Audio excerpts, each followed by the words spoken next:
కొమరం భీం ఆసిఫాబాద్ జిల్లా సిర్పూర్ నియోజకవర్గ BJP MLA doctor Palvai Harish Babu తన నివాసంలో నిరవధిక సత్యాగ్రహ దీక్ష చేపట్టారు. జీవో నంబర్ 49ను శాశ్వతంగా రద్దు చేయాలని హరీష్ బాబు డిమాండ్ చేశారు.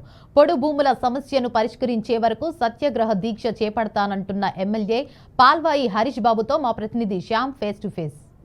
ఎమ్మెల్యే హరీష్ బాబు మాత్రం సత్యాగ్రహ దీక్ష చేయబడతారు. అసలు సత్యాగ్రహ దీక్ష చేయడానికి గల కారణం ఏంటి తెలుసుకునే ప్రయత్నం చేద్దాం. సార్ చెప్పండి, అసలు మీరు సత్యాగ్రహ దీక్ష చేయడానికి గల కారణం ఏంటి సార్? కొమరం భీం ఆసిఫాబాద్ జిల్లాలో ప్రధానంగా రెండు సమస్యలు చాలా జటిలంగా తయారైనవి. ఇవి రెండు కూడా ఫారెస్ట్ అధికారుల అత్యుత్సాహం వల్లనే ఉత్పన్నమైనవి. ఒకటి జీవో నెంబర్ 49 కొమరం భీం ఆసిఫాబాద్ జిల్లాను టైగర్ కన్జర్వేషన్ రిజర్వ్గా ప్రకటించడం, తద్వారా జీవో నెంబర్ 49ని తీసుకురావడం.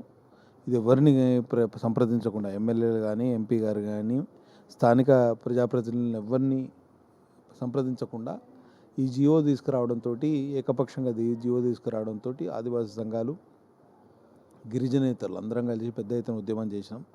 తాత్కాలిక నిలుపుదల ఉత్తర్వులు ఇచ్చింది ప్రభుత్వం, కానీ మాకు శాశ్వత పరిష్కారం కావాలి, ఈ జియోను రద్దు చేయాలి అని మేము కోరుతున్నాం.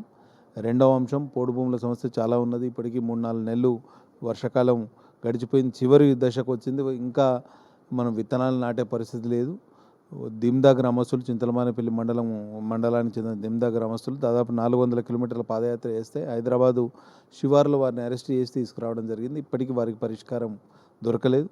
కాబట్టి ఈ రెండు ప్రధాన సమస్యల మీద ప్రభుత్వం స్పందించాలి. ఈ సమస్య పరిష్కారం జరిగే వరకు ఈ దీక్షను విరమించేది లేదని సందర్భంగా తెలియజేస్తుంది. చెప్పండి, ఆల్రెడీ ఇంతకుముందు అయితే జిల్లా ఇన్ఛార్జ్గా ఉన్న సీతక్క కూడా చెప్పారు, ఫారెస్ట్ అధికారులకు పోడు భూమి చేసుకునే వాళ్ళని మాత్రం ఎవరిని కూడా మీరు ఏమనొద్దు, వాళ్ళని చేసుకుని అని చెప్పారు. అయినప్పుడు కూడా మరి ఫారెస్ట్ అధికారులు వారిపైన ఎందుకు ఈ కక్ష సాధింపు చర్య చేపడుతున్నారు?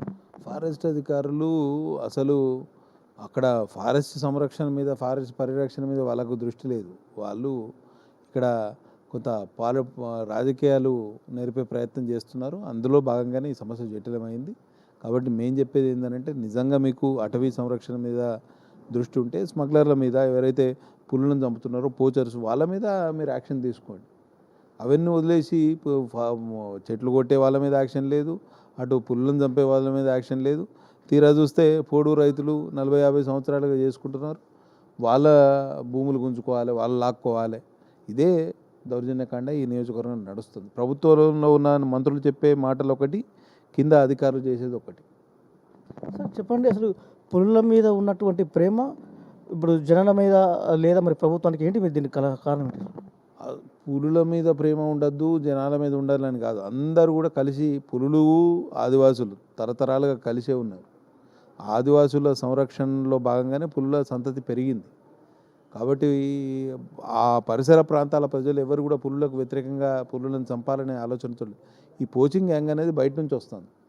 బయట నుంచి వాళ్ళను ఉసిగొల్పి ఇది చేస్తుంది. వాళ్ళ మీద యాక్షన్ తీసుకోవాల్సిన క్రమంలో వాళ్ళని పక్కన పెట్టి వీళ్ళు ఈ గ్రామస్తుల్ని, పోడు రైతులని ఇబ్బంది పెట్టడం కరెక్ట్ కాదు. అంటే ఆదివాసులను అడవులకు దూరం చేసే ప్రయత్నం జరుగుతుందంటారా? ఆదివాసులను అడవులకు దూరం చేసే ప్రయత్నం ఒకవైపు అయితే, ఆదివాసులు గ్రామాలకు కనీసం రోడ్లు వేసుకోలేని పరిస్థితి, బోర్వెల్స్ వేసుకోలేని పరిస్థితి, వాళ్ళ జీవనాధారం ఏదైతే సాగించలేని పరిస్థితి, ఇది వాళ్ళు తీసుకొచ్చి తద్వారా ఈ గ్రామాలను తరలించాలనే కుట్ర. మొత్తం మీద అయితే ఏదైతే 49 జీవో ఉందో ఆ 49 జీవోను పూర్తిగా రద్దు చేయాలి. అదేవిధంగా పోడు ఏదైతే చేసుకుంటున్నారో ఆదివాసులు ఆ పోడు సమస్యలు లేకుండా ప్రభుత్వం చూసుకోవాలని చెప్పి చెప్తున్నారు. అంతేవిధంగా ఎవరైతే ఈ ఫారెస్ట్ అధికారులు ఉన్నారో ఆ ఫారెస్ట్ అధికారులు ఎవరు కూడా ఈ ఆదివాసులపైన ఎటువంటి చర్యలు తీసుకోవద్దు, ఏదైనా ఉంటే ప్రభుత్వంతో మాట్లాడుకోవాలి తప్ప ఆదివాసులు మాత్రం ఏమనద్దు, వాళ్ళని వ్యవసాయం చేసుకోవాలని చెప్పేసి చెప్తున్న పరిస్థితి మొత్తం మీద కనబడుతుంది.